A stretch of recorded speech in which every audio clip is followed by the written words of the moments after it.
जब हमारी सरकार बनी तो हमने वन विभाग की एक औपचारिक बैठक ली। औपचारिक बैठक लेने के बाद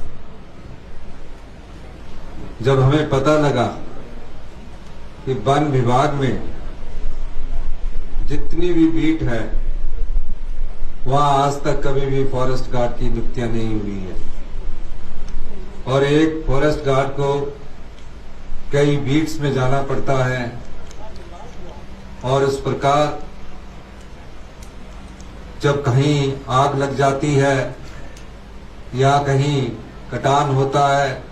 5 जून यानी विश्व पर्यावरण दिवस पर रोजाना हिमाचल मीडिया ग्रुप द्वारा करवाए जा रहे पोस्टर मेकिंग कंपटीशन के जरिए बच्चों की नजर से पर्यावरण बचाने का संदेश। या कहीं जंगली जानवर को मार दिया जाता है तो वो पूरे क्षेत्र की रखवाली कैसे करेगा। इस दिशा में हमने सोचना शुरू किया। हमारे दिमाग में एक विचार आया कि जिस क्षेत्र की बीट होगी उस क्षेत्र के युवा साथी को एक रोजगार भी मिलेगा और वन का संरक्षण करने का एक मौका भी मिलेगा और पर्यावरण के प्रति उसकी जागृति जो होगी उसमें अधिक रुचि दिखेगी। इस दृष्टिकोण से 2 वर्ष पहले वन मित्र का शुरुआत की गई और वन मित्र की शुरुआत में मुझे आज माननीय सभी अधिकारियों को धन्यवाद करना है कि एक सोच जिसको आपने धरातल में लाकर सफलता की प्राप्त की है, इसके लिए आप सभी बधाई के पात्र हैं। मैं पिछले दिनों पंत साहब से चर्चा कर रहा था तो पंत साहब ने कहा कि तकरीबन 55 से 56% वन मित्र में मेरिट के आधार पर बेटियां आगे आई। तो मैंने उनसे पूछा जो युवा हमारे बेटे हैं वो क्यों थोड़े पीछे रह गए, क्योंकि जो भी हमने आपकी नियुक्ति की है, जिस प्रकार भी आपकी नियुक्ति की है वो मेरिट के आधार पर की है और मेरिट में जिस प्रकार बेटियों ने आगे नंबर प्राप्त किया, मैं सभी बेटियों को बहुत बहुत शुभकामनाएं देता हूं। कोई भी समाज तब तक तरक्की नहीं कर सकता जहां समानता का अधिकार ना हो।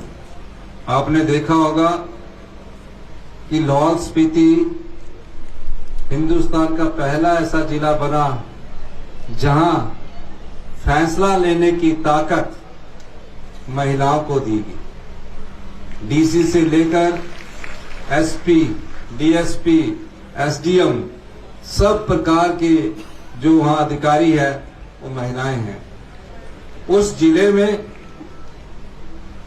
उस ट्राइबल क्षेत्र में जहां ट्राइबल नियमों के अनुसार महिलाओं के अधिकार में थोड़ी कमी है, उस जिला में हमने सभी शक्तियां शासन की, प्रशासन की महिलाओं के हाथ में दी। यहां मेरी बेटियां जब परेड कर रही थी, मैं उनसे मिल रहा था, मुझे बड़ी खुशी हो रही थी कि जिस आत्मविश्वास के साथ आपने ये रोजगार पाया है, ये रोजगार कोई छोटा नहीं है।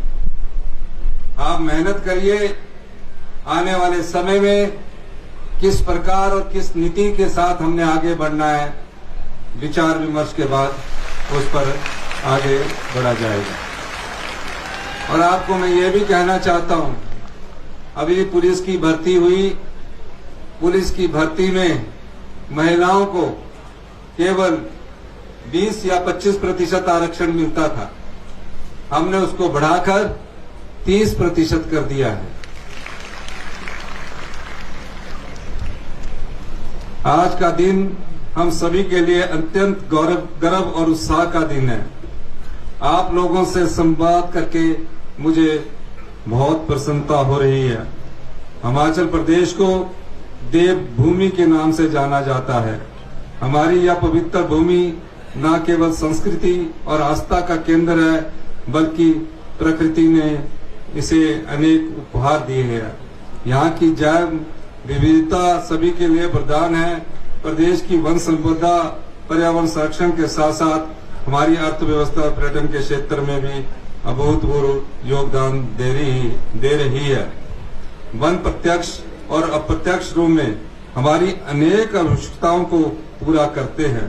वनों के इस महत्व को देखते हुए हमारी सरकार ने सत्ता की बागडोर संभालते ही हिमाचल प्रदेश को ग्रीन राज्य बनाने की दिशा में काम करना शुरू किया है।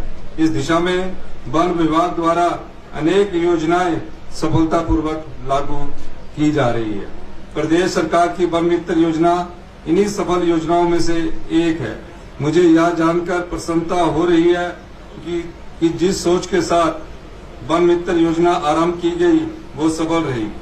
युवाओं को रोजगार देना और आम लोगों तक वन विभाग की योजनाओं का लाभ पहुंचाना और वन संरक्षण के प्रति लोगों को प्रेरित करना ही वन मित्र योजना का मुख्य उद्देश्य है। वन मित्र नाम अपने आप में एक गहरा संदेश समेटे हुए है। यह कर्तव्य, प्रेम और समर्पण की भावना का परिचायक है। मैं आपसे आशा करता हूं कि आपका कार्य केवल वनों की सुरक्षा तक सीमित नहीं रहेगा, बल्कि आम ग्रामीण समुदायों के वनों के प्रति जागरूक करेंगे, स्थानीय लोगों को वन संरक्षण के साथ जोड़ेंगे और उन्हें समझाएंगे कि प्रकृति की रक्षा वास्तव में हमारी अपनी सुरक्षा है। मैं चाहता हूं कि आप अवैध कटान रोकने, आगजनी जैसी घटनाओं पर सतर्कता रखने, पौधारोपण और जंगल को विकसित करने के अभियानों में महत्वपूर्ण भूमिका निभाएं और इन कामों में जन सहभागिता को सुनिश्चित करें। वन संरक्षण की जो शपथ आपने ली है वह केवल एक औपचारिकता नहीं है, बल्कि यह हमारे वनों के प्रति आपके समर्पण, श्रद्धा और जिम्मेदारी का प्रतीक है। मुझे पूर्ण विश्वास है कि यह योजना हिमाचल प्रदेश के हरित स्वाभिमान, हमारे हरे भरे जंगलों के संरक्षण और संवर्धन के क्षेत्र में एक मील का पत्थर साबित होगी। आज के इस शुभ अवसर पर मैं यह भी बताना चाहता हूं कि प्रदेश को हरा भरा बनाने के लिए हमारी सरकार अन्य योजनाओं के माध्यम से वनों के विस्तार और प्रदेश को हरित राज्य बनाने के लिए कार्य कर रही है।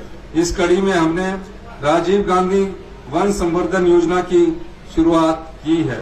इस योजना के तहत बंजर और क्षतिग्रस्त वन क्षेत्रों में फलदार पौधों का रोपण कर न केवल हरियाली बढ़ाई जा रही है, बल्कि महिला मंडल, युवक मंडल और स्वयं सहायता समूहों को जोड़कर रोजगार और आय के अवसर भी लोगों को उपलब्ध करवाए जा रहे हैं।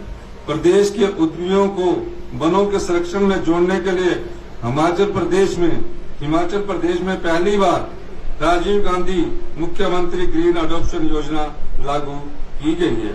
इसके अंतर्गत निजी उद्यम कंपनियां और गैर सरकारी संगठन बंजर वन भूमि को गोद लेकर यहाँ पौधारोपण कर रहे हैं।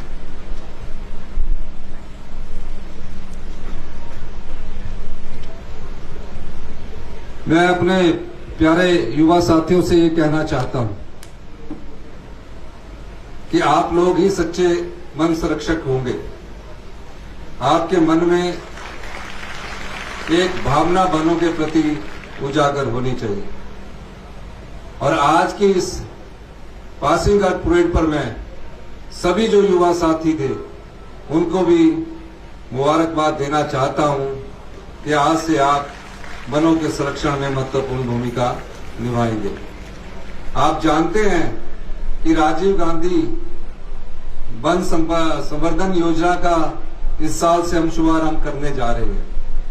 और अभी जो हमने समझौता ज्ञापन पर महिला मंडलों से और जो CSR के तहत कार्य होने उनसे समझौते जो किए हैं, उसके तहत सब कुछ का कार्य महिला मंडल करेंगे महिला मंडल को 2 हेक्टेयर में पौधा लगाने के लिए 2,50,000 रुपए के करीब 1 हेक्टेयर में 1,30,000 1 हेक्टेयर में 1,20,000 और 2 हेक्टेयर में 2,40,000 पहले वर्ष पौधा लगाने के लिए दिए जाएंगे, जो फलदार पौधे, और दूसरे जो वहां की जलवायु के अनुसार उन पौधों को लगाने के लिए दिया जाएगा। फिर उन पौधों में जो सर्वाइवल होगा उसके भी उनको पैसे दिए जाएंगे। फिर उसके संरक्षण के लिए फिर और पैसे दिए जाएंगे, ताकि महिला मंडलों को घर द्वार ही रोजगार मिले और उन सब का संरक्षण आपके दिशा निर्देश अनुसार किया जाएगा कि आप उनको बताएंगे कि कहाँ पौधे को सुरक्षित करना है, कैसे पौधारोपण करना है। इस दृष्टि से भी वन मित्र का कार्य बहुत अधिक बढ़ गया है। अंत में इन्हीं शब्दों के साथ आप निश्चिंत रहिए। कहते हैं ना, कहावत है कि सरकार में एक बार पैर फंस जाए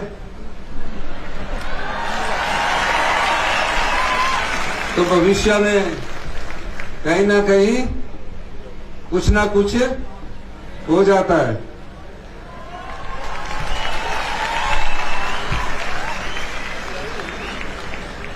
अगर आप ईमानदारी से, पारदर्शिता से अपना कार्य करेंगे, और मैं ये भी चाहूंगा, अभी और पुलिस की भर्ती हमारी निकलने वाली है, उसमें भी आप भाग लीजिए। और जो पढ़ी लिखी हमारे युवा साथी है, आपने ये नहीं सोचना कि हम वन मित्र लगे हैं, आपने आगे भी सोचना है। आप अपनी योग्यता को कम मत आंकिए। आप अपनी योग्यता के अनुसार जो भी कॉम्पिटिटिव टेस्ट होते हैं उसको भी देने की कृपा करें, क्योंकि आपको 6 घंटे ही ड्यूटी मिलेगी और जंगल की ठंडी हवा में आप अच्छी तरह पढ़ भी सकते हैं।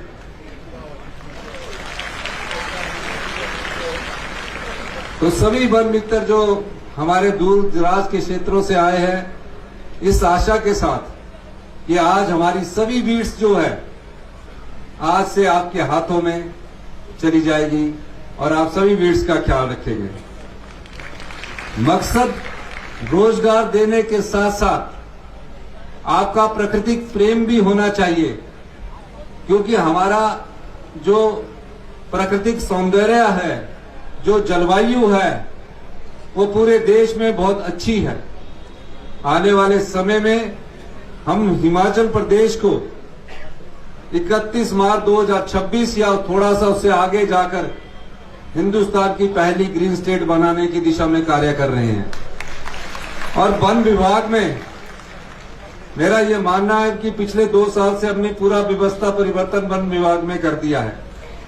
वन विभाग से हमने जो कंस्ट्रक्शन के काम करने के लिए जो अधिकारी और कर्मचारी रखे जाते थे, उस विभाग को हमने बंद कर दिया है कि सिविल जेई की जरूरत नहीं है, सिविल के एसडीओ की जरूरत नहीं है। हमारे जो वन विभाग के अधिकारी हैं, कर्मचारी हैं, उनको ज्यादा जानकारी होती है और वन लगाना ही मुख्य दायित्व है और वन की संरक्षण करना ही मुख्य दायित्व है। इस दृष्टि से हम काफी बदलाव कर रहे हैं और आने वाले समय में आप सब देखेंगे कि आपका प्यार जिन लोगों का वन के प्रति होगा, वो यहीं रहकर अपना जीवन यापन भी कर सकते हैं। इन्हीं शब्दों के साथ एक बार फिर से मैं प्यारे वन मित्रों को बहुत बहुत धन्यवाद करना चाहता हूं। मैं एक हमीरपुर के नगर निगम से संबंधित हमारे सुनील शर्मा जी ने एक मांग बिट्टू जी ने रखी है कि यहाँ वेलनेस सेंटर खुलने चाहिए नगर निगम के एरिया में, जिसमें एक डॉक्टर होता है, एक बी फार्मेसी होती है, एक स्टाफ नर्स होती है। मैं 3 वेलनेस सेंटर खोलने की भी घोषणा करता हूं। धन्यवाद। जय हिंद, जय भारत।